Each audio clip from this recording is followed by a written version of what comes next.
अच्छा, फोकस के लिए एक एग्जांपल मैंने पहले भी एक दो बार शेयर किया है, एक बार फिर मैं शेयर करता हूँ फोकस से रिलेटेड।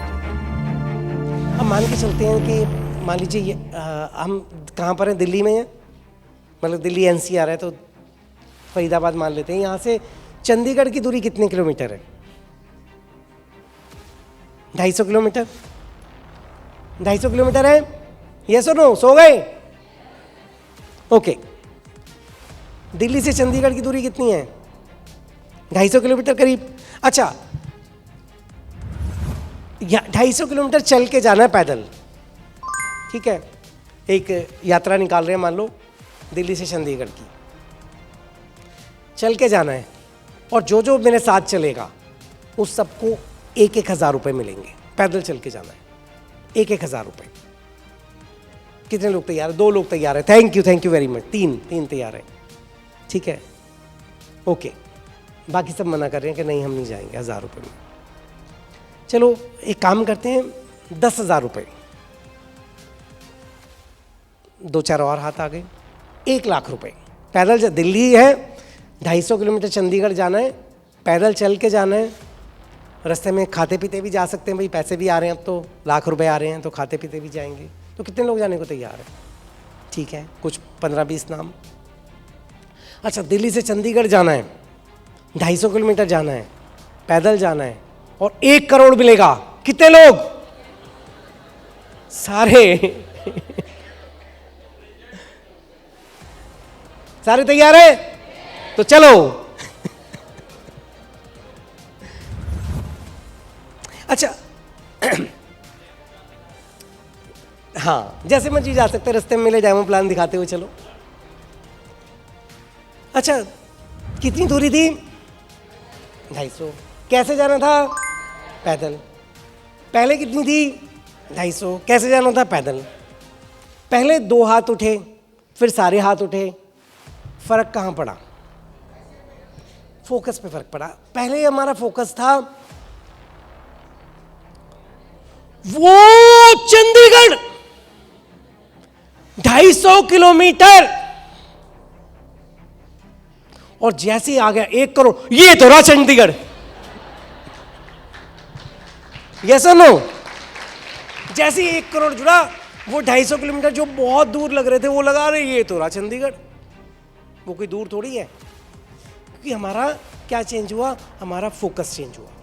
फोकस हमारा पहले था चैलेंजेस पे, कि कितने किलोमीटर पैदल चलना है, और जैसे ही वो रिवार्ड पे आ गया कि 1 करोड़ मिलेगा, तो वो एफर्ट कुछ भी नहीं लगे।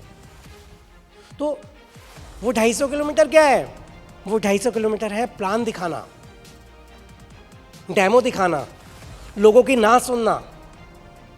तो अगर तो हम आए हैं छोटे से उसके लिए, 1,000-2,000 के लिए इस बिजनेस में, तो वो डेमो, वो प्लान, वो लोगों की ना, वो जो है वो 250 किलोमीटर बहुत बड़ी दूरी लगेगी।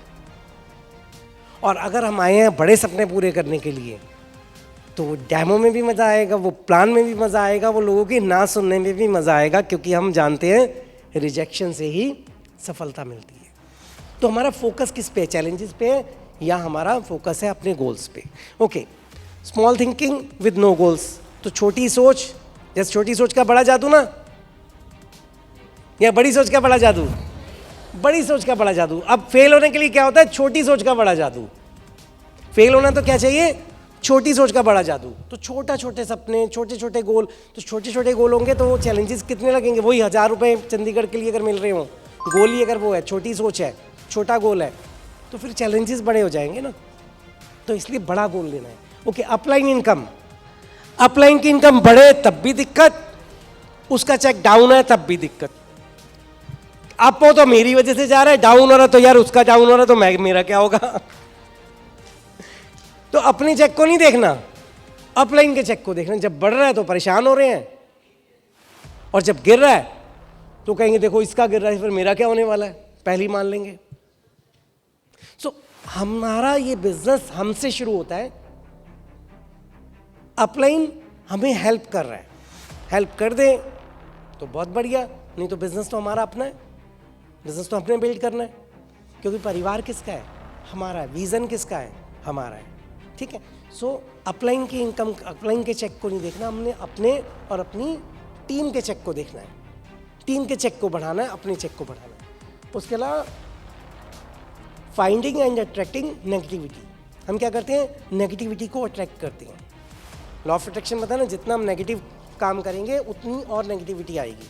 मैंने देखा जो लोग, कुछ ऐसे लोग हैं जो नेगेटिव रहते हैं हर चीज़ में, और जब कुछ होगा वो भी उन्हीं के साथ होगा। अगर मिर्च का पैकेट फटा हुआ निकलेगा तो उन्हीं के कुरियर में निकलेगा। तो जो प्रॉब्लम्स आती है उन्हीं के साथ आती है। मुझे ये नहीं समझता हमेशा उन्हीं के साथ क्यों आती है, और कहीं से नहीं कोई आएगा, वो एक दो लोग हैं उन्हीं के साथ सारी प्रॉब्लम्स आती हैं। तो वो कहीं ना कहीं हम नेगेटिविटी को अट्रैक्ट करते हो।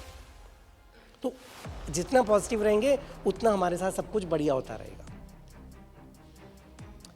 ओके, क्रिटिसाइज, जो हमने कहा कि क्रिटिक्स की नेचर होती है, क्रिटिसाइज करना ओपनली नहीं करना कभी भी। जो ओपनली करते हैं, देखो जब हम कुछ भी बोलते हैं ना, उसका सबसे बड़ा इम्पैक्ट हमारे अपने ऊपर आता है। हो सकता है दूसरे ने वो बात सुनी भी ना हो, लेकिन हमारे अपने ऊपर आता है। जब हम ओपनली किसी चीज़ को क्रिटिसाइज करते हैं तो उसका सबसे बड़ा इम्पैक्ट हमारे अपने ऊपर आता है। 4 लोगों के सामने हमने बोल दिया, देखो एक ना वो सीरियल आता था रामायण, तो मुझे बहुत एग्जैक्ट वो शायद तभी यूट्यूब करके देखूंगा दोबारा से। तो जब वो रावण की डेथ होती है तो राम जी बोलते हैं लक्ष्मण जी से कि भाई ये बहुत बड़े ज्ञानी थे, इनसे कुछ शिक्षा लो। तो 3 चीज़ें बताते हैं, एक चीज़ मुझे याद है उसमें से। तो वो कहते हैं कभी ना अपने जो राज है ना वो किसी दूसरे को मत बताओ, क्योंकि बाद में वही हमें तंग करते हैं। या तो वो हमें ब्लैकमेल करेगा, या अगर हम कहें कि हमें ऐसा लगता है कि मैंने उसको राज बता दिया, हम कटना शुरू कर देंगे उससे कि इसको मेरी नेगेटिव चीज़ें पता है।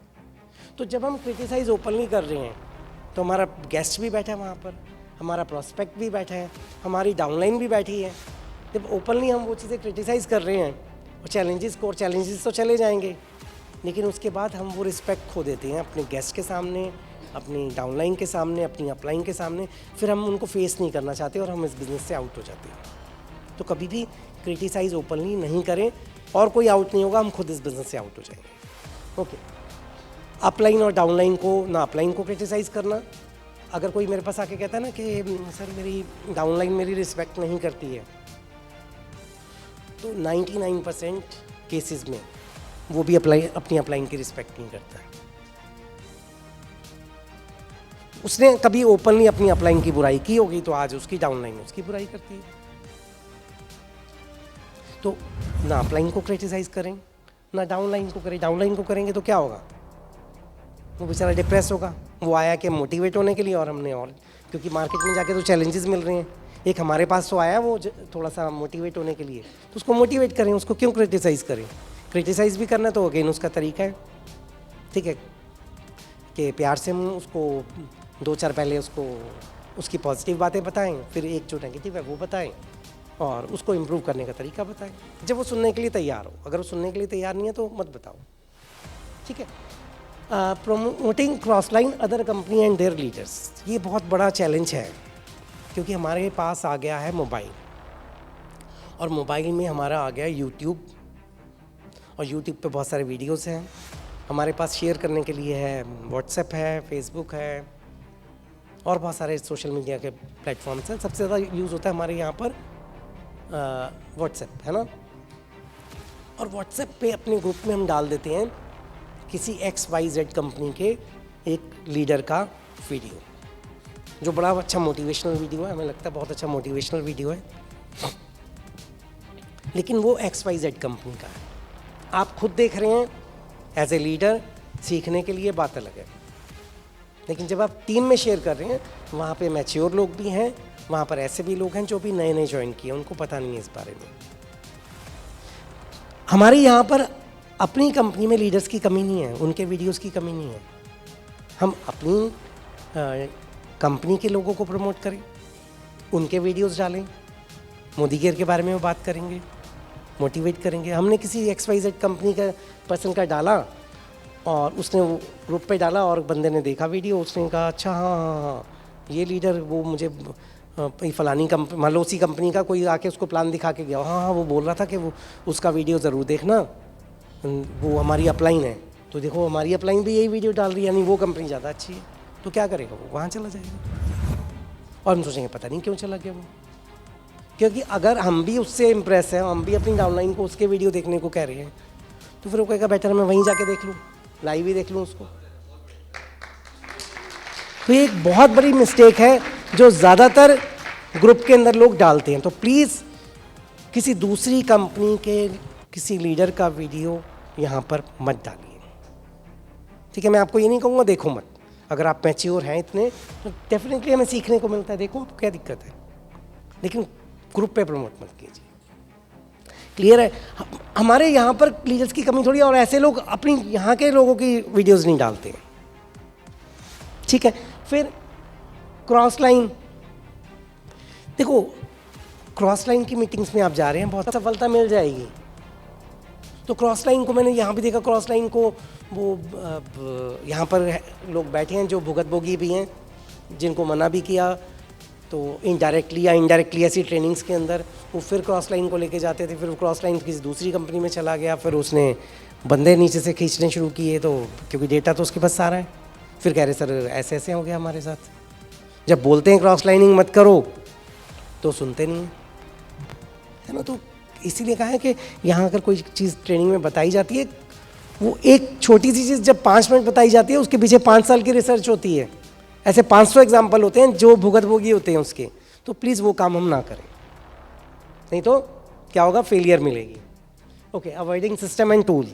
तो अगर फेल होना है तो सबसे बड़ा काम हमने क्या करना है, हमने सिस्टम को अवॉइड करना है, टूल्स को अवॉइड करना है, ठीक है। जब कहे मीटिंग नहीं आना, ट्रेनिंग नहीं आना, टूल नहीं खरीदना, टूल नहीं प्रमोट करना, टूल नहीं यूज करना,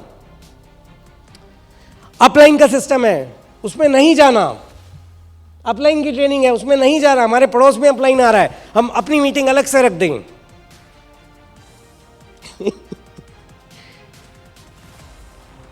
डाउनलाइन को कहें मैं तो अपलाइन से भी अच्छा प्लान दिखाता हूं, इन्होंने देखो ये सीवाइल का फोल्डर बनाया, मैं तो इससे भी बढ़िया फोल्डर बनाया, देखो ये देखो, अपना खुद का सिस्टम इन्वेंट कर लिया। तो ये सारे काम करें अगर हम फेल होना चाहते हैं, और सफलता चाहते हैं तो हम टूल्स को यूज करें, सिस्टम को यूज करें, मीटिंग सेमिनार्स को यूज करें, और अपनी टीम में अपनी अपलाइन के सिस्टम्स को प्रमोट करें। ईगो एंड एरोगेंट, तो ईगो को रखना है साइड में। अगर ईगो रखेंगे तो सफलता नहीं मिलेगी, फेलियर मिलेगा। ईगो से होता है लैक ऑफ फ्लेक्सिबिलिटी, हम फ्लेक्सिबिलिटी नहीं है हमारे अंदर, अकड़ में रहते हैं, मुझे तो सब आता है, मुझे कौन सिखाएगा, आजा लड़ ले। मतलब कोई सिखाने के लिए ट्रेनिंग में जाके क्या करूंगा, मुझे सब आता है। और जो ऐसे बंदे मैंने देखे, उन्होंने क्या किया, मैंने कहा अच्छा कैसे आता है, मैंने ज्वाइन की थी स्काईबिज 2000 में, 2 मीटिंग अटेंड की थी, 2 मीटिंगें, सब आता है मुझे। रियलिटी बता रहा हूँ मैं, रियल एग्जांपल बता रहा हूँ आपको। उन बंदों ने एक मीटिंग में आए, बाई चांस किसी तरह से मोटिवेट करके एक में ले आए, वही तो सारा था, मैंने कहा था मुझे पहले ही बताइए यहाँ पर क्या होगा, मुझे सब पता है। तो फ्लेक्सिबिलिटी नहीं है, लर्नर एटीट्यूड नहीं है। तो वो क्या करेंगे, अच्छा जो चीज़ फ्लेक्सिबल नहीं होती है वो क्या होती है, उसके साथ क्या अंजाम होता है, उसका टूट जाती है। एक टहनी है, अगर वो फ्लेक्सिबल नहीं है तो जब आंधी चलेगी वो टूट जाएगी। तो फ्लेक्सिबिलिटी बहुत ज़रूरी है। अकड़ हमें कहीं पहुंचाएगी नहीं। अगर आई एम ऑलवेज राइट, उसको तो मैं हमेशा सही हूँ, दूसरों की डिसरिस्पेक्ट करना उनकी ईगो को सेटिस्फाई करता है, दूसरों की बेइज्जती मारना उनको लगता है कि इससे मैं ऊपर हो जाऊंगा, दूसरों को डाउन करके ऊपर आना उनको अच्छा लगता है, उनको लगता है यही एक तरीका है। ये 2 तरीके होते हैं, वो कहते हैं कि एक लाइन को छोटा करना है तो तरीका क्या है, साथ में एक बड़ी लाइन खींच दे, वो लाइन छोटी हो जाएगी, या उसको मिटा दें। तो ये लोग क्या करते हैं, लाइन मिटाने वाला काम करते हैं कि उस लाइन को नीचे दबा के छोटा कर दें हम। और बेटर तरीका क्या है कि हम उससे बड़ी लाइन खींचते हैं। तो ईगो रखेंगे, अगर हम ये कहेंगे कि नहीं जी मुझे तो सब आता है, दूसरों को ब्लेम करेंगे, दूसरों को एडिफाई करना बेइज्जती लगती है। तो सफलता के लिए क्या करना है, एडिफाई करना है। अगर नहीं करोगे तो ठीक है, सफलता नहीं मिलेगी। स्टॉप लर्निंग, लर्न करना छोड़ दो, फेलियर मिल जाएगी, और लर्न करते रहो तो सफलता मिलेगी। तो क्या चाहते हैं, फेलियर चाहते हैं तो क्या करना है, लर्न करना छोड़ दें। लैक ऑफ नॉलेज होगी, नॉलेज बढ़ेगी नहीं बल्कि कम होनी शुरू होगी। तलवार की धार तेज नहीं होगी, वही घिसी पिटी तलवार से लड़ते रहना लड़ाइयाँ। सीखने का एटीट्यूड रखना है हमेशा। कभी भी जिसने ये कह दिया ना मुझे सब कुछ आ गया, बस उस दिन से उसका पतन शुरू हो गया। हमेशा क्या कहना है, मुझे तो कुछ भी नहीं आता। क्यों? क्योंकि हम किसको कह रहे हैं, अपने ब्रेन को कह रहे हैं मुझे तो और सीखना है। जब हम कहेंगे हमें और सीखना है तो हमारा ब्रेन क्या करेगा, अगेन उसको बेवकूफ़ बना रहे हैं हम, हमें आता बहुत कुछ है। आप कहेंगे सर आपको तो आता है, अरे नहीं मुझे तो कुछ भी नहीं आता, मैं तो सीख रहा हूँ अभी। हमारा ब्रेन कहेगा हाँ यार सीखना है, तो हर जगह वो सीखने के लिए तैयार रहेगा। तो अपने ब्रेन को सीखने के लिए तैयार करना है। ओके, पुअर मैनेजमेंट क्या है, एक एफर्ट रिवार्ड रेशो है। ये बहुत इंपॉर्टेंट है कि हमें कहाँ पर इन्वेस्ट करना है अपना मैक्सिमम टाइम कि हमारी आउटपुट निकले। कई बार कुछ आपने देखा कुछ लाइक स्ट्रक्चर की बात करूं तो कुछ लेग्स ऐसी होती हैं जहां पर हम थोड़ा सा काम करते हैं तो हमारा टाइटल बढ़ जाता है, या थोड़ा सा काम करते हैं तो वो लेग आगे बढ़ जाती है, वो एलपी भी निकल जाती है। तो उसको बोलते हैं कि कहाँ पर हम कितना एफर्ट डालें और हमें क्या रिवॉर्ड मिलेगा उसका। लेकिन हम ऐसी जगह पे एफर्ट डालते रहते हैं जहाँ से हमें वो रिजल्ट नहीं मिलता। ये हमें अपने स्ट्रक्चर से एनालाइज करना है कि देखेंगे कि अच्छा जैसे भी बहुत अच्छा संजय जी ने बताया कि 6 लेग में एक एक दिन सबको दिया, ठीक है, ये स्टार्टिंग स्टेज हो गई। लेकिन लेटर ऑन जब हम देखेंगे कि वो जो एक दिन बचा है वो कहाँ पर डालेंगे, एक लगा एलपीबी के आसपास, हम कहते हैं सर वो 80,000 रुपये हर महीने अटक जाती है। तो जो संडे का दिन संजय जी ने छोड़ा था वो संडे का दिन हम उस पर लगाएंगे, वो 2 महीने में वो एलपीबी निकल आएगी, तो इनकम बढ़ेगी। तो उसको बोलते हैं एफर्ट रिवार्ड रेशो, कि कहाँ पर एफर्ट डालें और रिवॉर्ड हमें ज़्यादा मिल जाए। तो उसको एनालाइज करके वहाँ पर हम टाइम इन्वेस्ट करें। और अक्सर हम गलती करते हैं, ऐसी जगह एफर्ट करते रहते हैं जहाँ पर रिजल्ट कुछ नहीं मिलना। उसी बंदे से बात करते रहते हैं जिसने कुछ नहीं, ज्वाइन तो कर लिया, करना कुछ नहीं है, वहीं पर काम करते रहेंगे। तो इस चीज़ को एनालाइज करना है कि कहाँ पर हम एफर्ट डालें और हमें क्या रिवॉर्ड मिलेगा उसका। तो इतनी क्या जल्दी है, तो चीज़ों को टालना, ये फेलियर की लिए लिस्ट है, पोटेंशियल है, लेकिन काम नहीं शुरू किया है ना, तो फिर सफलता कैसे मिलेगी। करना क्या है, काल करे सो आज कर, आज करे सो अब, पल में परले होएगी बहुरी करेगा कब। देखा ये वाला किसी ढंग से याद नहीं है, गलत वाला सबको याद है। सो आज ही काम करें हम। 10 दिन बाद प्लान दिखाने की जगह आज दिखाएंगे, हो सकता है कि वो भी आगे काम कर ले। तो एक्शंस, उसके बाद सेटिस्फैक्शन। 10,000 का चेक आ गया, बस बहुत है, कार ले ली, घर खड़ी है, बस 50,000 का चेक आ गया, अरे सर इतना तो मेरे हस्बैंड नहीं कमाते जितना मैं कमा रही हूँ, बस मस्त है। अब प्लान दिखाना बंद, मीटिंग में जाना बंद, क्योंकि इतनी सी टीम काम कर रही है, आ रहा है। तो सेटिस्फेक्शन लेवल नहीं आने देना, क्योंकि मज़ेदार बात क्या है, यहाँ पर जब हम काम करते तो वो काम थोड़ी है। अच्छा, जब हम सेटिस्फाई हो जाते हैं तो ठीक है, हम 50 पे सेटिस्फाई हो गए, जब टीम 10 पे सेटिस्फाई होनी शुरू हुई तब वो 50 का चेक 45 आया तो चिंता हो गई। फिर वही लोग आते हैं जो अभी तक कह रहे थे कि मतलब कह नहीं रहे थे, एक्शंस में नज़र आ रहा था कि सेटिस्फाई हो गया, 50,000 या लाख रुपए या 1.5 लाख आ गया और मस्त हो गए हैं। अब वो एक्शन नहीं रहे उनके। फिर धीरे धीरे टीम में सेटिस्फेक्शन आनी शुरू हो गई, टीम भी मस्त होनी शुरू हो गई। फिर वो जब 1.25 लाख का चेक लाख पे आ गया तो सर मेरा चेक ख़त्म हो गया, चेक गिर रहा है, अरे भाई तुम जाके टीम को सपोर्ट तो करो, उनको तो आगे बढ़ाओ। मज़ेदार चीज़ तो यही है कि करना क्या इस काम में। यहाँ कोई हमने वो पत्थर नहीं तोड़ने हैं, वो यहाँ चक्की नहीं पीसनी है। यहाँ तो लोगों से मिलना है, चाय पार्टी की, लोगों से बातें की, उनको मोटिवेट किया, उनको प्रोडक्ट्स के बारे में बताया और काम हो गया। मुझे तो लगता नहीं ये काम है। ये काम है क्या? तो काम तो है ही नहीं। अक्षी करी काम तो है ही नहीं। है काम क्या? नहीं। अक्षी के वीडियो देखो, जिस मीटिंग में जाती है डांस कर रही होती है, दिग्विजय डांस कर रहा होता है। भाई ये कैसा काम है? तुम्हें काम कर, पापा ने कहा था बेटा काम करना, और तुम डांस कर रहे हो। ये होता है काम? यही होता है काम। तो सेटिस्फाई नहीं होना, क्योंकि हमारा तो वो लेवल आ गया, लेकिन टीम को तो आगे बढ़ाना ना, टीम के गोल पूरे कराने हैं। और तीसरी चीज़ एक्सक्यूजेस, वो हमेशा हमारे पास तैयार खड़े होते हैं। तो अगर हम एक्सक्यूजेस देंगे हर चीज़ के लिए, अभी भी जब मैंने बोला तो हो सकता है सेटिस्फेक्शन पे या किसी चीज़ के एक्सक्यूजेस आ गए हो हमारे ब्रेन में। हाँ ऐसा तो था, लेकिन ना उसके पीछे ये रीज़न था। रीज़न हम ढूंढ लेते हैं कि क्यों ऐसा हुआ। तो रीज़न ना ढूंढें, वो एक्सक्यूजेस ना ढूंढें, और हम वाई क्लियर करें कि क्यों करना है मुझे ऐसा। तो थैंक यू वेरी मच।